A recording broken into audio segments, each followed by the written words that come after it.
ازيكم يا اغلى اخوات؟ يا رب تكونوا بخير وفي احسن حال. فتة العيد، كل سنة وانتم طيبين. فتة باللحمة الضاني مع الشوربة جميلة جدا، وطبعا الصلصة بتاعتها بطريقة حلوة جدا جدا.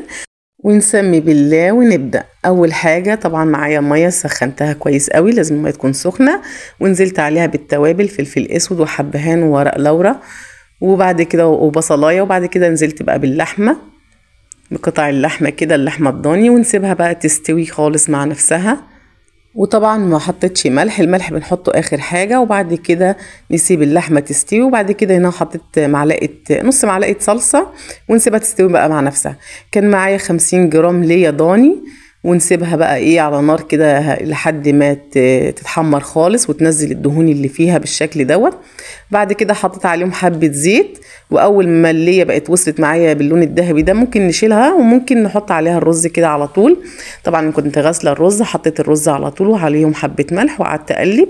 هفضل اقلب في الرز حوالي 5 دقايق لحد ما الرز يفلفل معايا خالص، ويبقى الحبايه بحبتها كده زي ما انتم شايفين. وبعد كده هنزل بقى بالشوربه. كانت طبعا اللحمه استوت عندي، ونزلت بالشوربه بالشكل دوت على الرز، واخلي الشوربه 1 سنتي فوق الرز كده ب1 سنتي، واغطي الرز. وبعد كده اول ما يشرب ميته اوطي عليه خالص النار. بعد كده جبت معلقه كبيره زبده او سمنه بلدي، وبعد كده معلقه كبيره توم، وافضل اقلب كده في التوم لحد ما التوم تبتدي بقى ريحته تطلع. اول ما ريحه التوم تطلع انزل على طول بالخل بالشكل ده على طول كده، ادي 3 معالق 4 معالق خل. وبعد ما نزلت بالخل انزل بمعلقه صلصه كبيره كده، وافضل اقلب شويه كده.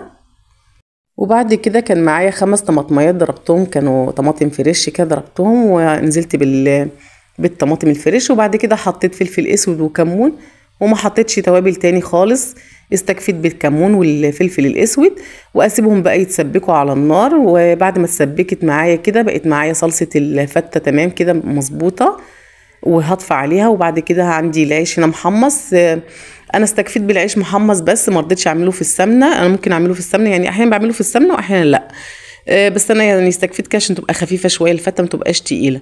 شايفين الرز بقى عامل ازاي معايا، مفلفل ازاي وحلو جدا. هبتدي بقى كده احط الصلصه. فانا هنا حبيت بمناسبه العيد وكده، فقلت اكتب كلمه عيد سعيد، بس ما حدش يتريق على خطي.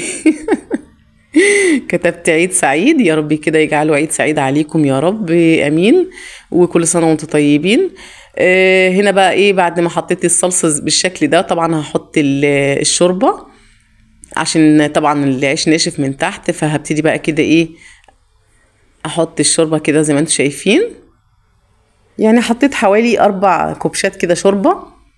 وبعد كده هبتدي بقى احط اللحمه كانت عندي ضاني، ممكن الطريقه ديت اي حاجه، ممكن اي لحمه، اي نوع لحمه انت حابينه، بس هي كانت متاحه عندي اللحمه الضاني، فانا نزلت باللحمه الضاني. وبعد كده حطيت بقى الصلصه كده على وش اللحمه كده، وقدمتها بالشكل ده. صلصه الفته طعمها كان جميل جدا مع الفته باللحمه الضاني، والشوربه طبعا طعمها خطير جدا.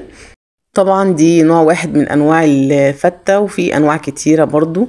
فلو فتحت الظروف ان انا الحق اعمل لكم فتة تاني، نوع تاني، هعملها لكم ان شاء الله. وبكده نكون وصلنا لاخر الفيديو بتاعنا. ولو عجبتكم وصفتي وطريقتي النهاردة، ما تنسوش تدعموني بلايك وتشتركوا في قناتي، واشوفكم في وصفات كتير ان شاء الله. مع السلامة.